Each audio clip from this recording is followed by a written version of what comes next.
Bismillahirrahmanirrahim. Assalamu alaikum. My name is Ali Raza and welcome to Pen Gravity.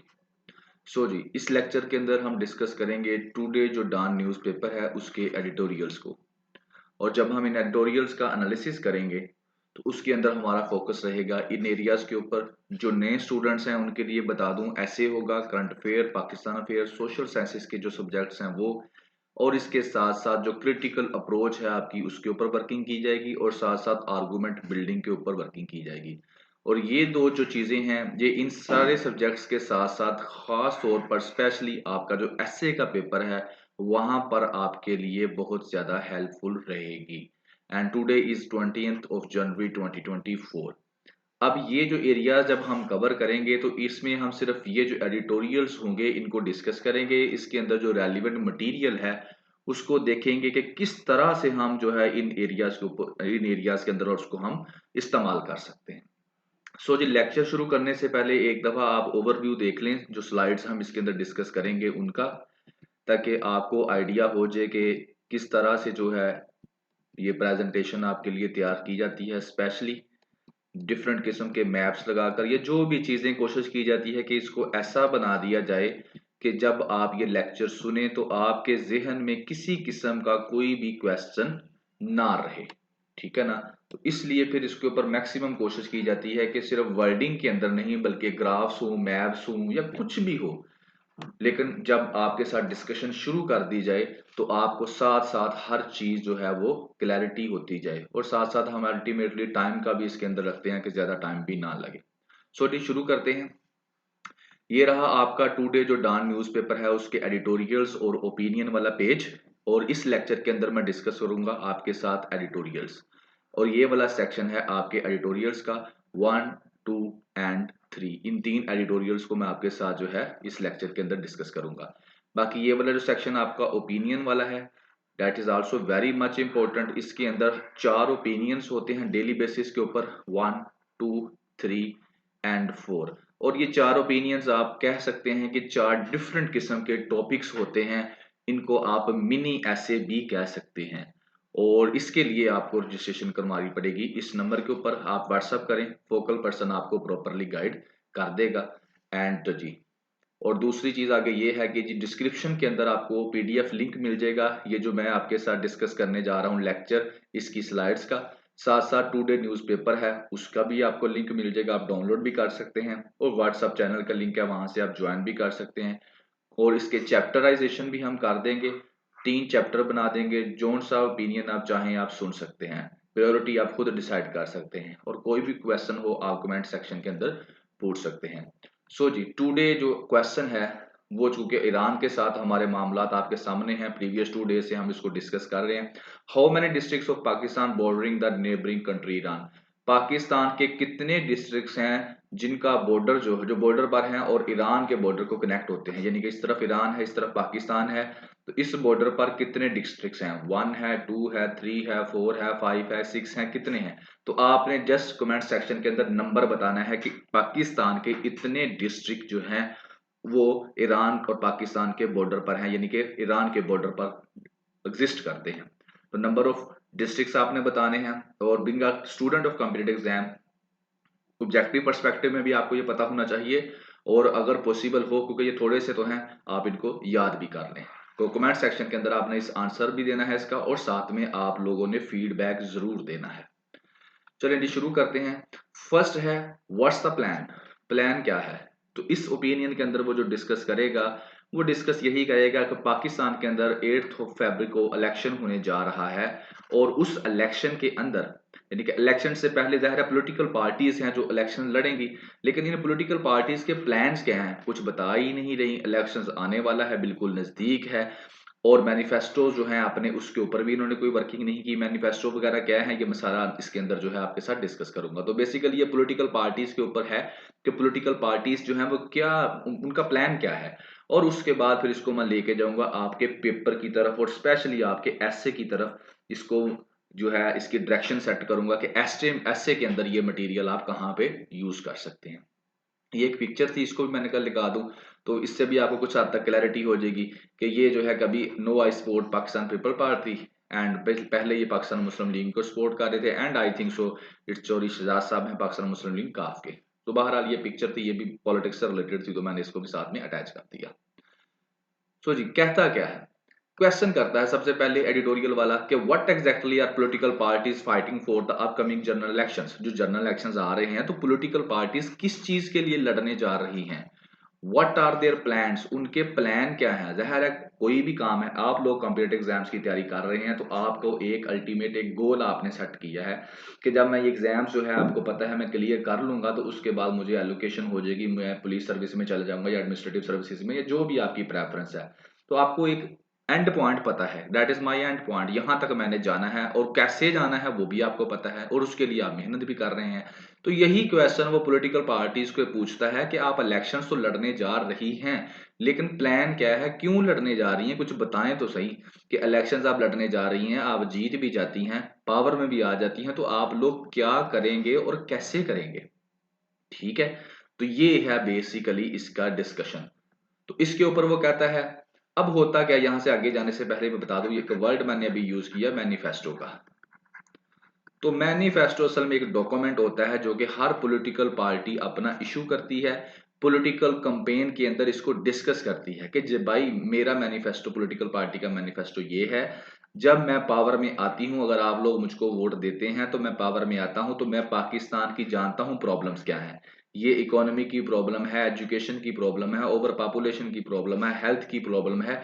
तो ये मेरी जो problems है ना पाकिस्तान की, इनको मैं जानता हूँ, ये प्रॉब्लम्स हैं और उसके बाद मेरे पास सोल्यूशन भी है। इकोनॉमी के लिए मेरे पास ये सोल्यूशन है, हेल्थ के लिए मेरे पास ये सोल्यूशन है, ओवर पॉपुलेशन को जब मैं अगर आऊंगा तो मैं ऐसे हल कर लूंगा।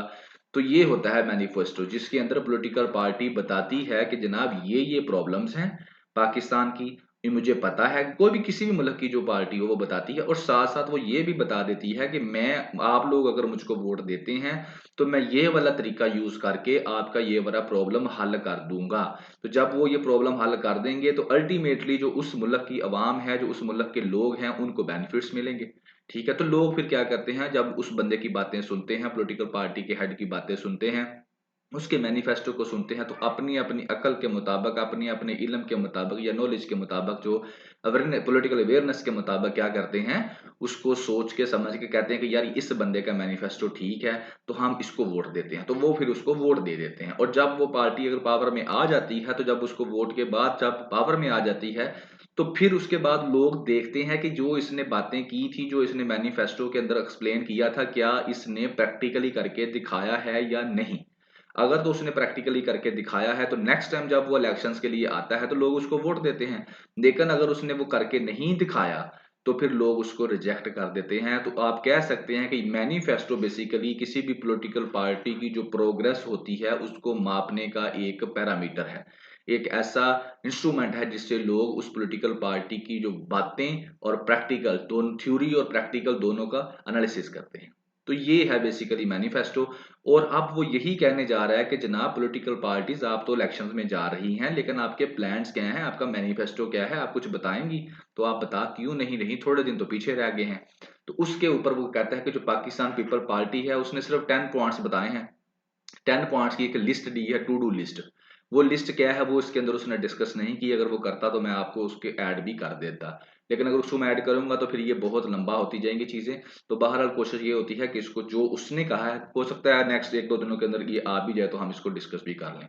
उस 10 पॉइंट्स को उसने कहा है कि पीपल पार्टी ने कहा है कि अगर हम इलेक्शंस में हम जीतते हैं तो ये हम 10 पॉइंट्स हैं, ये हम करेंगे, टू डू लिस्ट है।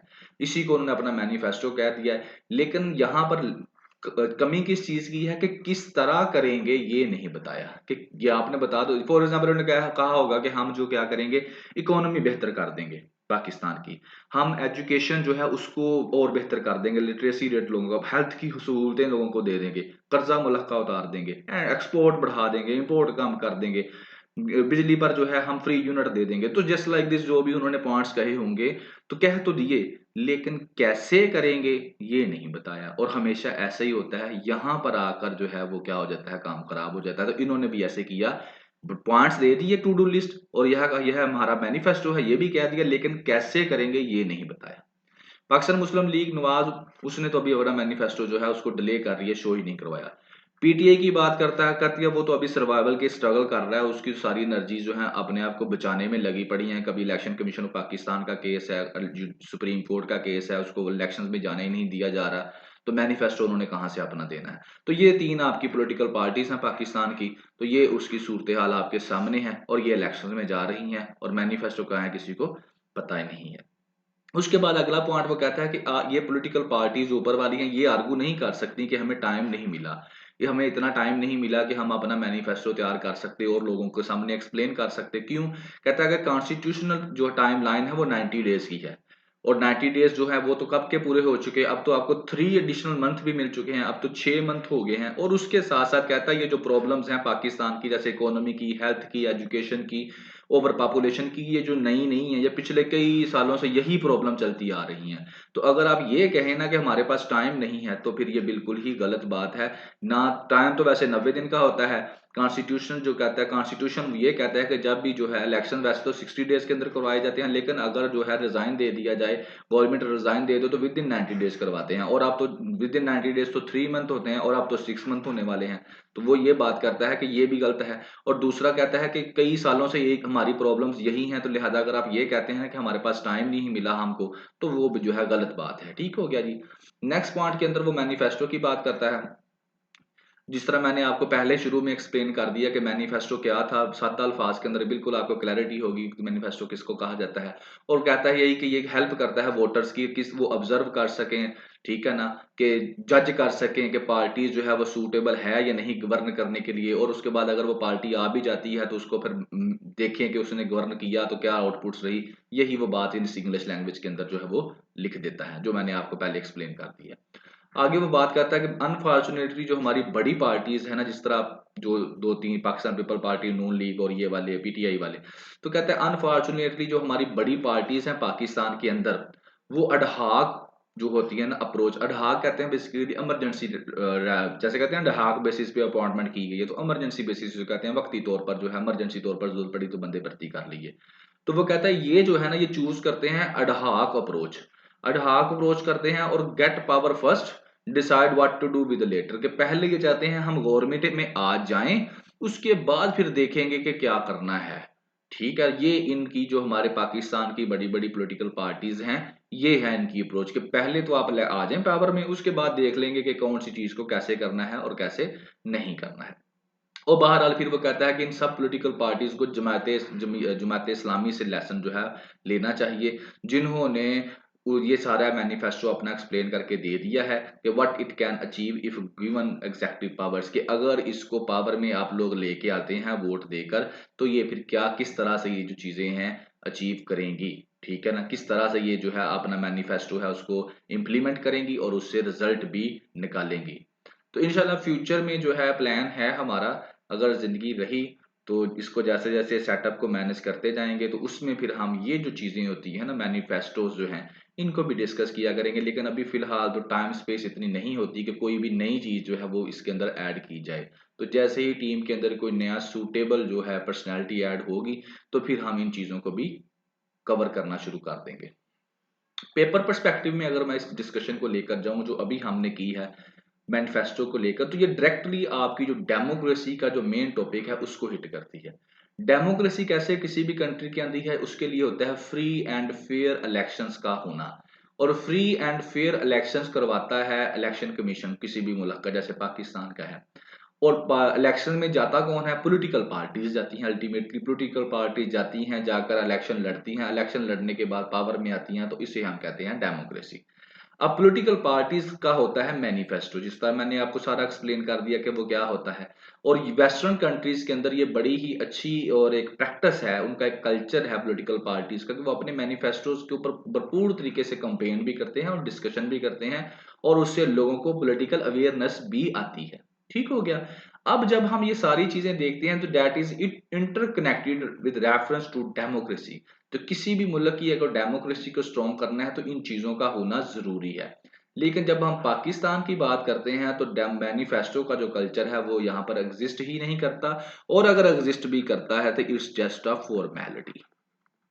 ठीक है, इसको उस तरह की जो है सीरियस तरीके से नहीं लिया जाता, इसको जस्ट फॉर्मेलिटी लिया जाता है। अब इसको फॉर्मेलिटी क्यों लिया जाता है, ये हम प्रीवियस जो आपके ओपिनियंस हैं या एडिटोरियल्स हैं जो हमने 2023 के अंदर डिस्कस किए थे, तो कई दफ़ा मैं इन चीज़ों को डिस्कस कर चुका हूँ। अगर आपने प्रीवियस लेक्चर नहीं सुने तो आप एक दफ़ा सुने। दीज आर नॉट न्यूज़, ठीक है ना, ये न्यूज़ खबरें नहीं है बेटे, ये जो है ये आपके आइडियाज़ हैं जो चेंज नहीं होने वाले अगले 5 साल तक, 10 साल तक, ये हम लोग ऐसे ही रहेंगे।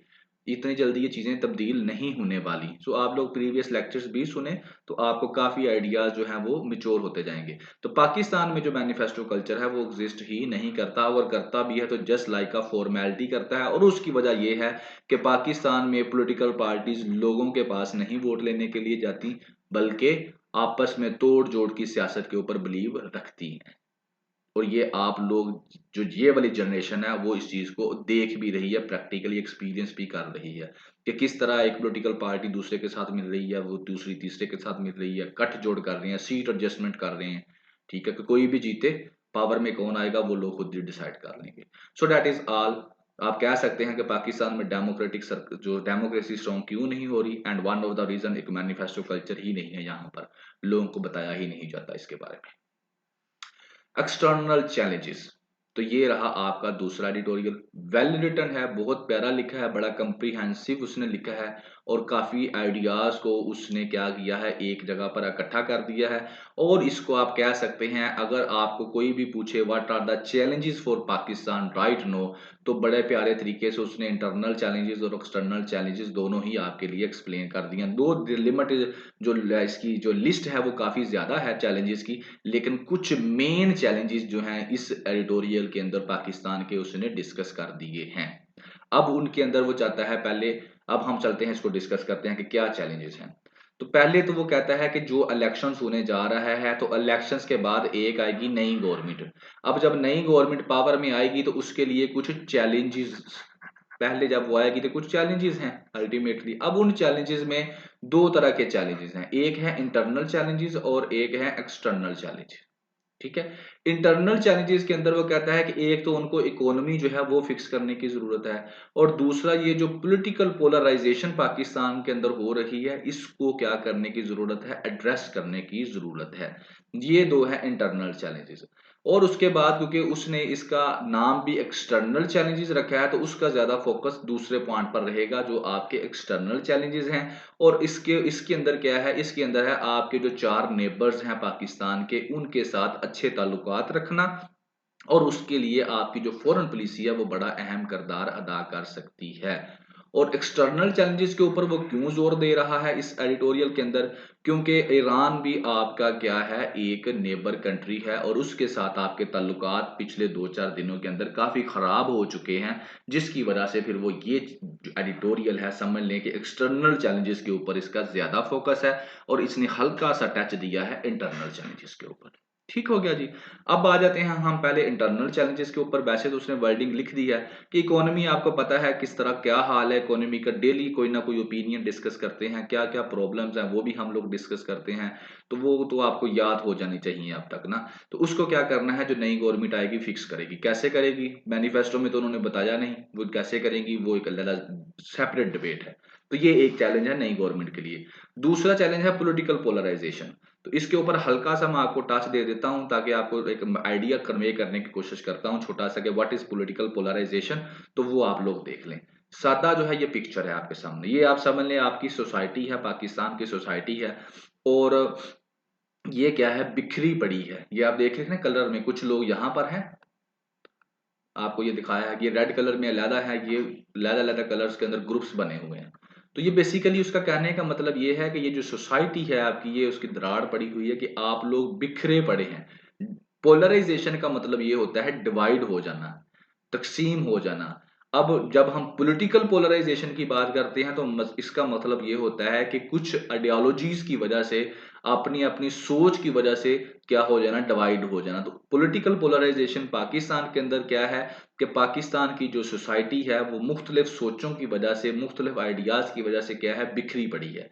जैसे कि अगर मैं कहूँ कि पाकिस्तान तहरीक इंसाफ की वजह से क्या है, कुछ एक ज़हन उस तरफ चले गए कुछ लोग, कुछ मुस्लिम लीग नून को पसंद करते हैं, कुछ उस तरफ चले गए। कुछ लोग जो रिलीजियस पर्सपेक्टिव से बिलोंग करते हैं वो जमात इस्लामी की तरफ चले गए। जो थोड़े से और हार्ड कोर हैं वो जमात फजल रहमान की तरफ चले गए। जो है अपनी एथनिसिटी की बेस के ऊपर डिवाइड हैं, वो बलूचिस्तान वाले एरियाज के जैसे लोग हैं, वो यानी कि एथनिसिटी की बेस पर भी हम सारे के सारे ही डिवाइड हैं, इसमें कोई गलत बात नहीं है, बिल्कुल रियलिटी है। लैंग्वेज के ऊपर हम लोग हैं, ठीक है। यानी कि पंजाब वाले चाहेंगे कि पंजाब वाले को ही वोट दें, बलूचिस्तान वाले चाहेंगे कि बलूचिस्तान वाले को वोट दें, सिंध वाले भी इस तरह चाहेंगे, ठीक है ना, केपेकी वाले भी इस तरह चाहेंगे। तो ये बेसिकली क्या है, ये है पॉलिटिकल पोलराइजेशन, कि आपकी जो सोसाइटी है वो लैंग्वेज की बेस पर, आइडियोलॉजी की बेस पर, एथनिसिटी की बेस पर और मुख्तलिफ रीजंस की, कल्चर की बेस पर क्या है, डिवाइड हो चुकी है। तो ये एक बहुत बड़ा इशू है। अगर इस इशू को हम रिजोल्व कर लें तो यहाँ पर जिस तरह अमेरिका में सिर्फ दो ही पॉलिटिकल पार्टीज हैं, एक क्या है रिपब्लिकन है और एक क्या है डेमोक्रेट्स हैं, तो पाकिस्तान में कितनी है आपके सामने ही है। तो जब दो, एक और दो ही होंगी तो फिर ये जो पॉलिटिकल पोलराइजेशन है ये भी एग्जिस्ट करेगी, लेकिन इसका कुछ लेवल जो है इंटेंसिटी कम हो जाएगी। तो basically that is political polarisation. Wording के अंदर आ जाऊं तो पोलराइजेशन का एक नाउन है, इसका मतलब होता है डिवीजन हो जाना, ठीक है ना, कुछ ग्रुप्स के दरमियान, ठीक है ना, किसी ओपिनियन या बिलीफ की बेस के ऊपर। पॉलिटिकल पोलराइजेशन जो है वो क्या है, is the divergence of political attitudes away from the center towards ideological extremes, कि आप अपनी आइडियोलॉजी की एक्सट्रीम पर हैं। बात ये आइडियोलॉजिकल एक्सट्रीम का मतलब ये होता है कि जो आप सोचते हैं ना, मैं ये सोचता हूँ, दूसरा बंदा कहता है मेरी सोच ये है, तो कहना अच्छा यार ठीक है आपकी सोच, लेकिन एक होती है एक्सट्रीम कि मैं ही सही हूं अगला बंदा गलत है, दैट इज एक्सट्रीम, कि मैं जो कहता हूं वही सही है, तुम बिल्कुल गलत कहते हो, दैट इज एक्सट्रीम। लेकिन अगर आपके जो आइडियाज हैं वो क्या है, मिक्स, चल ठीक है यार तू जो बात कर रहा है तेरे पर्सपेक्टिव में ठीक है और मेरी बात इस पर्सपेक्टिव में ठीक है, तो उसको एक हम अलहदा डिवीजन कहते हैं। लेकिन जब एक्सट्रीम पे चला जाती है बातें तो फिर आप एक दूसरे के दुश्मन ही बन जाते हैं। और इसमें पोलराइजेशन पॉलिटिकल साइंस में जो कंसीडर करता है डेमोक्रेटिक सिस्टम ऑफ गवर्नमेंट के अंदर, तो ये जो मेन कंसेप्ट था मैंने आपको बता दिया पॉलिटिकल पोलराइजेशन का कि क्या है। और अमेरिका का अगर वो कहते हैं, अमेरिका के अंदर जो रिपब्लिक्स हैं 1944 से लेकर 2015 तक, तो यहाँ पर वो आपको दिखाएगा तीन किस्म के एरियाज, तो ये लोगों की तादाद है। तो ये क्या है, यानी कि जो लिबरल साइड के लोग हैं, ये क्या है कंजर्वेटिव साइड के सोजहन के लोग हैं, ये थोड़े से वो हैं जो मिक्स हैं इनके अंदर, ये मोस्टली कंजर्वेटिव हैं और ये मोस्टली लिबरल हैं यहाँ पर, ठीक है। तो इस तरह से क्या है कि लोगों की सोच को लेकर जो सोसाइटी के अंदर डिवीजन हो जाती है, आइडियोलॉजी को लेकर जो डिवीजन हो जाती है, तकसीम हो जाती है, उसको हम कहते हैं पॉलिटिकल पोलराइजेशन। एक लिमिट तक ये रहे तो ठीक है, लेकिन एक लिमिट से जब ये ज्यादा हो जाए तो मुल्क पे टूट भी जाते हैं। और बांग्लादेश की एग्जांपल हमारे सामने है, वो हमसे टूट कर अलहदा हो गया क्योंकि वो एक्सट्रीम पे चला गया, बिल्कुल उसने हमारे साथ रहना मुनासिब ही नहीं समझा। अब ये होगी आपके क्या, ये मैंने डिस्कस किए आपके साथ आपके इंटरनल चैलेंजेस। अब हम चलते हैं आपके एक्सटर्नल चैलेंजेस की तरफ। और एक्सटर्नल चैलेंजेस में क्या है, हमारे जो हैं फॉरेन पॉलिसी है, और फॉरेन पॉलिसी फोर नेबर्स हैं हमारे, कि फोर नेबर्स के साथ जो हमारे रिलेशंस हैं वो क्या है, जो नई गवर्नमेंट आने वाली है उसके लिए क्या है चैलेंज है। इंडिया है, ईरान है, अफगानिस्तान है और चाइना है। चाइना के साथ तो हमारे ओवरऑल रिलेशंस ठीक हैं, लेकिन ये वाले जो तीन हैं इनके साथ जो हमारे रिलेशंस हैं वो खराब हैं। तो इसके ऊपर है आपकी डिबेट जो उसने करनी है एक्सटर्नल चैलेंजेस के ऊपर। India, Afghanistan, Iran and China, good relation से हैं, इंडिया के साथ बहुत पुराने हैं और ख़राब हैं, और ये सही भी नहीं होने वाले बहुत जल्दी। अफगानिस्तान के साथ भी ऊपर नीचे होते रहते हैं, ईरान के साथ पहले सही थे अब ख़राब हो गए हैं पिछले कुछ दिनों के साथ। तो अब जो नई गवर्नमेंट आएगी उसका काम क्या है कि इन चारों के साथ अपने रिलेशंस को बेहतर करना। इन चारों के साथ वो अपने रिलेशंस को क्या करेगी, बेहतर करेगा इस्लामाबाद, तो फिर ही क्या होगा, इस्लामाबाद प्रोग्रेस कर सकेगा। अगर इस्लामाबाद इन चारों के साथ अपने रिलेशंस को बेहतर नहीं कर पाता तो फिर पाकिस्तान के लिए, इस्लामाबाद के लिए जो है प्रोग्रेस करना मुश्किल हो जाएगा। कैसे, वो भी आगे डिस्कस करते हैं। तो चलें स्टेप बाय स्टेप देख लेते हैं। तो पहले चलते हैं हम ईरान की तरफ। चाइना के साथ तो हमारा ओके है, उसको उसने इसके अंदर डिस्कस नहीं किया। तो ईरान की क्या स्टोरी है, ईरान की तो पहले तो सारी चीजें ओके थी। पिछले दो अगर आपने एडिटोरियल सुने हैं तो आपको क्लैरिटी हो जाएगी। कुछ दिन पहले तो ये हाल था, स्ट्रेट ऑफ हॉर्मूज है, ठीक है, तो वहां पर क्या है, ये ईरान है, ये पाकिस्तान है, ये अरेबियन सी है, ठीक है, ये स्ट्रेट ऑफ हॉर्मूज है। यहाँ पर पाकिस्तान और ईरान की नेवी जो है वो मुश्तरका क्या कर रही थी, यहाँ पर ड्रिल्स कर रही थी, एक्सरसाइजेस कर रही थी। यहां तक हो गया। उसके नेक्स्ट डे ही ये काम हो गया कि पाकिस्तान, ईरान ने जो है पाकिस्तान की तरफ जो है एक मिसाइल जो है, जो पंजगोर है हमारा डिस्ट्रिक्ट, पंजगोर डिस्ट्रिक्ट जो कि बलूचिस्तान में है और ईरान के बॉर्डर के साथ कनेक्ट होता है। ये देखिए, ये पंजगोर और ये आपका ईरान। तो यहां पर इन्होंने क्या कर दिया, अटैक कर दिया मिसाइल से। उसके रिस्पॉन्स में फिर पहले तो पाकिस्तान ने अपने सफारती ताल्लुकात खत्म किए, उसके बाद पाकिस्तान ने भी नेक्स्ट डे जो है, हमने ये यस्टरडे जो डिस्कस किया है, ऑपरेशन लॉन्च किया और अटैक कर दिया पाकिस्तान ने भी। अब इन दोनों में एक ही चीज कॉमन थी, वो थी टेररिस्ट। उसने कहा कि मैंने भी टेररिस्ट पे कहा, इसने कहा हमने भी टेररिस्ट पे किया। लेकिन इस सूरत हाल में इन दोनों के दरमियान जो रिलेशंस हैं पाकिस्तान और अफगानिस्तान ईरान के दरमियान, वो थोड़े से खराब हो गए। ठीक हो गया जी। लेकिन बहरहाल वो कहता है ये खराब हुए, अभी पॉजिटिव सिग्नल आ गया है थोड़ा सा, कि फ्राइडे वाले दिन नेशनल सिक्योरिटी कमेटी की मीटिंग होती है, उसके अंदर जो हमारे प्राइम मिनिस्टर साहब हैं उन्होंने कुछ कमेंट्स दिए हैं। फोन पे का जो कन्वर्सेशन होती है पाकिस्तान और ईरान के फॉरेन मिनिस्टर के दरमियान, तो यहां से हमें अब लगता है कि जो रिलेशंस थोड़े से खराब हुए थे पिछले दिनों में, वो इंप्रूव कर जाएंगे। So that is the story of Iran. अब आ जाते हैं इंडिया की तरफ। इंडिया के साथ जो हमारे रिलेशंस पहले तो ज़ाहिर हिस्टोरिकल भी थे ही, ऊपर नीचे होते रहते थे, लेकिन ज्यादा खराब तब हुए जब अगस्त 29 के अंदर उसने कश्मीर के ऊपर क्या किया, अपना जो व्यू पॉइंट हो जो है वो चेंज कर दिया कश्मीर के ऊपर। तो कश्मीर को लेकर हमारे जो फिर हैं रिलेशंस जो हैं इंडिया के साथ खराब हैं। और इंडिया के अंदर जो है बीजेपी की गवर्नमेंट है और नेक्स्ट इलेक्शन जो है वो नेक्स्ट मंथ में आने वाले हैं। और इसके अंदर अगेन जो है उम्मीद यही है कि इंडिया ही, बीजेपी ही पावर के अंदर आने वाला है। तो इसलिए जो है अब जो नेक्स्ट हमारी पाकिस्तान के अंदर इस्लामाबाद में गवर्नमेंट आने वाली है, उसे चाहिए कि वो फ्रेंडशिप का हाथ बढ़ाए न्यू दिल्ली की तरफ, मगर वो कंप्रोमाइज ना करे जो पाकिस्तान के कंसर्न है। और पाकिस्तान के कंसर्न में सबसे ज्यादा इंपॉर्टेंट है कश्मीर। और कश्मीर में हमने प्रीवियस लेक्चर्स के अंदर भी आपके साथ डिस्कस किया है, जो इशू चल रहा है कि कश्मीर का जो एक स्टेटस था उन्होंने चेंज कर दिया है। ठीक है ना, पहले कश्मीर उनका जो है इंडिया का हिस्सा नहीं था, और उसके बाद इसका जो आर्टिकल था आई थिंक सो 35 था और 371 था अगर मैं मिस्टेक नहीं कर रहा, तो उसमें क्या है उन्होंने चीज़ों को चेंज कर दिया। तो उस वजह से जो है पाकिस्तान और इंडिया के दरमियान जो है रिलेशन जो है वो डिस्टर्ब हो गए। तो अब नई गवर्नमेंट के लिए ये भी एक चैलेंज है। अफगानिस्तान की तरफ जब हम आते हैं तो अफगानिस्तान वैसे तो जब जैसे अफगान आते हैं 15 अगस्त 2021 को आते हैं, 2021 को अमेरिका यहाँ से चला जाता है, तो पाकिस्तान बड़ा खुश था कि तालिबान वहां पर आ गए हैं, क्योंकि तालिबान के साथ पाकिस्तान के अच्छे रिलेशन थे।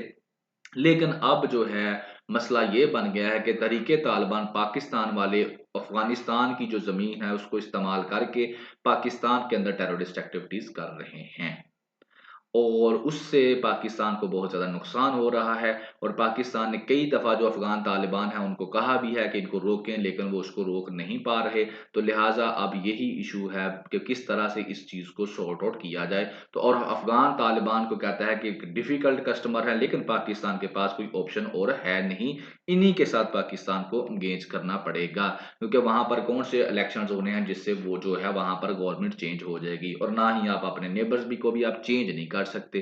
तो इसी तरह कहता है कि जो तुर्खम बॉर्डर था उस तुर्खम को जो है वहां को भी क्या किया जाएगा, उसको क्लोज किया गया थोड़े दिन पहले। रिसेंट जो बॉर्डर है उसको क्लोज कर दिया गया, लेकिन उससे कहता है कि क्या होगा, और ज्यादा जो मसले मसाइल पैदा हो सकते हैं।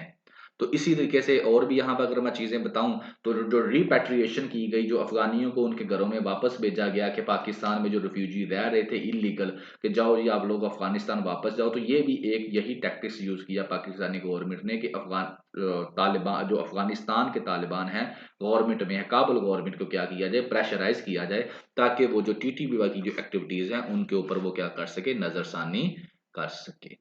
तो ये रहे हमारे जो तीसरा हमारा हमसाया है उसके साथ रिलेशन। अब वो कहता है कि जो अगली गवर्नमेंट आने वाली है वो अचीव नहीं कर सकती इंटरनल स्टेबिलिटी और इकोनॉमिक प्रोग्रेस को, अगर इन तीन साइडों के ऊपर क्या है, टेंशन रहती है। ठीक है, अगर वो कहता है कि इन तीन साइडों के ऊपर जो है, जो मैंने अभी डिस्कस की, कि ये जो तीन साइडें हैं हमारी, अफगानिस्तान वाली साइड होगी, यहाँ पर रहती है, इधर भी प्रॉब्लम रहती है, इधर तो पहले ही थी। तो अगर तो आपके देखें ना, अब ये पाकिस्तान है, इसकी इन तीनों साइडों के ऊपर लड़ाई झगड़ा दंगा फसाद अटैक्स होते रहेंगे। तो अब आप खुद देख लें इस सूरत हाल के अंदर पाकिस्तान कैसे जो है तरक्की करेगा। पाकिस्तान की नज़र तो फिर हमेशा इसी लड़ाई को कवर करने पे ही लगी रहेगी, और ये अटैक इंटरनल जो है, इंटरनल तौर पर भी पाकिस्तान को डिस्टर्ब करेंगे, जैसे तरीके तालिबान वाले कर रहे हैं। तो इसलिए वो कहता है कि पाकिस्तान ने अगर तो प्रोग्रेस करनी है, तो जब तक इंटरनल स्टेबिलिटी पाकिस्तान अचीव नहीं कर सकता, इकोनॉमिक प्रोग्रेस अचीव नहीं कर सकता, जब तक इन तीन फ्रंट के ऊपर पाकिस्तान क्या करेगा, टेंशन को खत्म नहीं करेगा। ठीक है। और इसके लिए कहता है कि आपकी जो फॉरेन पॉलिसी है वो बड़ा अहम किरदार अदा कर सकती है, और वहां पर आपको प्रोफेशनल बंदे चाहिए जो कि इंटरनेशनल रिलेशन के, जिनके पास एक्सपर्टीज हो, फिर ही वो अच्छे तरीके से इस प्रॉब्लम को सॉल्व कर सकते हैं। पेपर में अगर मैं आपको लेकर जाऊं तो इंटरनल चैलेंजेस आपके साथ डिस्कस किए, एक्सटर्नल चैलेंजेस आपके साथ डिस्कस किए, इन दोनों का कनेक्शन क्या है, किस तरह से इंटरनल चैलेंजेस जो है उनको ओवरकम किया जा सकता है, लेकिन अगर एक्सटर्नल चैलेंजेस हैं तो इन ये भी डिस्टर्ब होंगे, इनको भी आप ओवरकम नहीं कर सकते, और इसका कनेक्शन भी डिस्कस किया, और इसमें फॉरेन पॉलिसी किस तरह से अहम किरदार अदा कर सकती है किसी मुल्क की प्रोग्रेस और डेवलपमेंट के लिए। देखिए फॉरेन पॉलिसी को अक्सर हम यही समझते हैं ना कि बाहर के मुल्कों के साथ एक्सटर्नल ताल्लुकात जो है उनके लिए। तो यहाँ से आपको एक और चीज भी नजर आई कि फॉरेन पॉलिसी जो है वो सिर्फ एक्सटर्नल चैलेंजेस को ओवरकम करने में हेल्प नहीं देती, बल्कि इंटरनल चैलेंजेस को भी बेहतर करने काउंटर करने में मदद देती है। क्यों? क्योंकि इंटरनल चैलेंजेस उसी वक्त ओवरकम काउंटर किए जा सकेंगे जब एक्सटर्नल चैलेंजेस को आप काउंटर कर सकेंगे। तो इन इस तरह से फिर क्या होगा, प्रोग्रेस होगी और डेवलपमेंट होगी किसी भी नेशन की, और खास तौर पर पाकिस्तान की। सो जी, ये रहा आपका second one, no third of editorial, poison in जहर हवा के अंदर। पोल्यूशन की बात करेगा जो पाकिस्तान के अंदर चलती आ रही है, पाकिस्तान कहता है उसकी हवा जो है वो गंदी हो चुकी है, जहरीली हो चुकी है, पंजाब जो है वो गंदा हो चुका है, पूरी दुनिया में सबसे ज़्यादा गंदा हो गया है, हेल्थ की प्रॉब्लम्स आ रही हैं लोगों को, और जो फेयर फाइनेंस पाकिस्तान है उसने कहा तकरीबन 1,28,000 लोग जो हैं वो हर साल उनकी डेथ भी हो रही हैं। और दूसरी तरफ जो अथॉरिटीज़ हैं वो लैक ऑफ सीरियसनेस शो करवा रही हैं, वो इस इश्यू को टैकल ही नहीं कर रही सही तरीके से जिस तरह करना चाहिए। तो केयर टेकर जो एडमिनिस्ट्रेशन है अभी पंजाब की, उसने क्या किया, उसने एक स्टेप लिया आर्टिफिशियल रेन का कुछ दिन पहले। तो आर्टिफिशियल रेन जो है वो लाहौर में करवाई गई, और फिर उसके बाद क्या हुआ, मीडिया के ऊपर पब्लिसिटी की गई, गवर्नमेंट लोगों के पैसों के साथ, टैक्स पेयर के पैसों से क्या किया गया, मीडिया के ऊपर पब्लिसिटी की गई कि देखें जी हमने ये आर्टिफिशियल रेन करवा दी है और इस तरह से काम कर दिया, लेकिन आपकी प्रॉब्लम अभी भी हल नहीं हुई। अब जो है केयर टेकर गवर्नमेंट क्या करने जा रही है, अब वो चाइनीज जो लोग हैं, चाइनीज इन्वायरमेंट एक्सपर्ट्स हैं, उनको एंगेज करने जा रही है कि उनको भी अपने साथ ऐड करें कि हमारा इस मसले का हल करें। क्योंकि चाइना वालों के भी जो पोल्यूशन का ये मसला है, उन्होंने कई दफ़ा जो है आर्टिफिशियल रेन करवाते हैं वो, तो वो इनकी मदद कर लेने चले गए। तो बहरहाल वो ये कहता है कि आप लोग मदद तो ले रहे हैं, डिस्कशंस भी कर रहे हैं, लेकिन अब प्रॉब्लम ये नहीं है कि ये जो पोल्यूशन का मसला है, जो इशू है पोल्यूशन का, ये क्यों है, इसकी रीजंस क्या है। कहता है ये प्रॉब्लम नहीं है, रीजंस का तो अब सबको पता चल गया, अब प्रॉब्लम ये है कि इसको सोल्व कैसे किया जाए, प्लान क्या किया जाए, कौन सा प्लान होना चाहिए कि इस प्रॉब्लम को हल किया जा सके। अब प्रॉब्लम ये है, ऐसा मसला, असल मसला, अब इसके ऊपर फोकस करने की जरूरत है कि प्लान क्या बनाया जाए। और फिर वो कहता है कि एक दफ़ा फिर जो आपकी अथॉरिटीज़ हैं उन्होंने प्लान यही किया है कि वो क्लाउड सीडिंग टेक्नोलॉजी का इस्तेमाल करेंगे। ये क्या है ये मैं आगे आपको बताता हूँ, पहले आप इसको सुन लें। क्लाउड सीडिंग टेक्नोलॉजी का कहता है, वो कहते हैं हम लोग इस्तेमाल करेंगे, और क्लाउड सीडिंग टेक्नोलॉजी इस्तेमाल की जाती है आर्टिफिशियल रेन के लिए, मसनूई रेन बारिश करवाने के लिए। और इससे क्या वो कहता है हम कंट्रोल कर सकेंगे जो स्मोक का प्रॉब्लम है लाहौर के अंदर। लेकिन वो कहता है कि ये तो ठीक है, ये करने जा रहे हैं, इसके साथ साथ जब तक आप एक स्मोक पॉलिसी नहीं ना बनाते और उसको एग्जीक्यूट नहीं करते सही तरीके से, तो आप इस प्रॉब्लम का हल नहीं निकाल सकते। तो पहले भी इन्होंने क्या किया, आर्टिफिशियल रेन करवाई, और अब बारिश मसनूई करवाई, अब फिर करने जा रहे हैं। तो ये है क्या क्लाउड सीडिंग टेक्नोलॉजी, जरा ये भी देख लें आप लोग। क्लाउड सीडिंग टेक्नोलॉजी क्या है जी, क्लाउड कहते हैं किसको, आपके बादल को। क्लाउड सीडिंग क्या है जी, is a weather modification technique है ये, that improves cloud ability to produce rain और snow by introducing any ice nucleic into the certain type of sub. इस इंग्लिश को बाद में पढ़ लेना, पहले देख लो। क्लाउड सीडिंग क्या है जी, क्लाउड सीडिंग बेसिकली ये होता है आपके मुल्क के ऊपर आ गए हैं जी, बादल आ गए हैं, बादल का होना जरूरी है, ठीक है, पहली कंडीशन तो ये बादल आ गए हैं। अब आप क्या करेंगे, वो बारिश नहीं दे रहे, तो आपको ये फिक्र है कि आए हैं तो बारिश हम खुद ही ले लें इससे पहले कि ये ऐसे ही गुजर जाएं और आगे किसी और मुल्क में जाकर बारिश बरसाएं। तो आप उसको देखते हैं उनके अंदर क्या है, उनका एनवायरमेंट जो है वाटर का जो उसके अंदर लेवल है, कंपोजिशन वो क्या है जी। तो ज़ाहिर है बादल क्या होते हैं, बादल बेसिकली आप यही कह सकते हैं कि पानी जो है वो कुछ हद तक फ्रीज हुआ होता है, उसी को हम बादल कहते हैं। और जैसे ही वो पानी जो है उसका जो है लेवल है, वजन बढ़ता है तो वो नीचे गिर जाता है, बारिश लिक्विड जो है वो नीचे गिरना शुरू हो जाता है। तो ये लोग क्या करते हैं, ये हवाई एक जहाज लेते हैं, एयरक्राफ्ट, ठीक है ना, उसके अंदर सिल्वर आयोडाइड जो है और अदर सब्सटेंस जो है वो ऐड करते हैं, लिक्विड के अंदर मिक्स करते हैं और जाकर क्या करते हैं, वो केमिकल जो है बादलों के अंदर स्प्रे कर देते हैं। और जब ये स्प्रे करके आ जाते हैं तो यही वाले जो केमिकल्स है ना, ये क्या करते हैं, कंडेंसेशन कर देते हैं उसी की, जो सरफेस के अंदर मटीरियल होता है ना, वाटर वगैरह, उसकी कंडेंसेशन कर देते हैं। उससे क्या होता है, वाटर ड्रॉपलेट्स बन जाते हैं और वो वाटर ड्रॉपलेट्स नीचे गिरना शुरू हो जाते हैं। So that is the story of cloud seeding और इसी को हम कहते हैं आर्टिफिशियल रेन। हाँ, इसके अंदर आपको ज्यादा खुबने की जरूरत नहीं है कि इसके अंदर मैं जाऊं, बस आपको इतना पता होना चाहिए that is what is cloud seeding. तो cloud seeding is a method through which क्या किया जाता है जी, आर्टिफिशियल रेन जो है वो आप करवा सकते हैं किसी भी एरिया के अंदर। और उसके लिए होना क्या चाहिए, बादल्स का होना जरूरी है। बादल होंगे, क्लाउड्स होंगे, तो आप क्या करेंगे, जाकर ये वाले जो आयोडाइड है, सिल्वर आयोडाइड, जिन्होंने केमिस्ट्री पढ़ी है दे नो वेल, तो सिल्वर आयोडाइड के जो आयंस है आप उसके अंदर इंजेक्ट कर देंगे और वो इंजेक्ट करने से क्या होगा, उसकी कंपोजिशन चेंज हो जाएगी बादलों की और वहां से पानी के ड्रॉपलेट्स जो है वो गिरना शुरू हो जाएंगे। और यही चीज इसने इस वर्डिंग के अंदर लिखी है। ठीक हो गया जी। तो ये रहा आपका थर्ड जो एडिटोरियल है। पेपर पर्सपेक्टिव में अगर मैं लेके जाऊं तो ये सारे रिजल्ट हैं क्लाइमेट चेंज के। क्लाइमेट चेंज की वजह से जो है प्रॉब्लम्स पैदा हो रही हैं और उसके बाद पोल्यूशन भी हो रही है और इसका इम्पैक्ट भी हो रहा है हेल्थ के ऊपर। तो आपका मेन टॉपिक रहेगा क्लाइमेट चेंज, ठीक है। सो जी, ये रहा आपका टू डे एडिटोरियल्स वाला टॉपिक जो मैंने आपके साथ डिस्कस किया। आप लोगों ने इसके ऊपर जो है अपना फीडबैक ज़रूर देना है और इसके साथ साथ जनाब अली, जिसने अभी तक रजिस्ट्रेशन नहीं करवाई वो रजिस्ट्रेशन अपनी ज़रूर करवाए। और इसमें कोई एक्सपेंसिव हमने नहीं रखा, that is low than the price of a newspaper रखा है इसको। लिहाजा आप लोग रजिस्ट्रेशन करवाएं, 1 महीने के लिए करवाएं, 1 मंथ के लिए इसको चेक करें। अगर आपको लगता है कि हाँ आपके लिए बेनिफिट्स है तो आप इसको कंटिन्यू करें। अगर आपको लगता है कि ये आपके लिए बेनिफिशियल नहीं है तो यू कैन स्किप। और इसके अलावा 2023 के अंदर 100 प्लस लेक्चर्स जो हैं वो पड़े हुए हैं यूट्यूब चैनल के ऊपर फ्री ऑफ कास्ट ओपिनियन के, आप उनको भी सुन सकते हैं। और ये इंशाल्लाह आप लोग जो है जब एलोकेट हो जाएंगे, यू विल करेंगे आप लोग मेंशन पेन ग्रेविटी को अपनी सक्सेस के अंदर इंशाल्लाह। Thank you very much.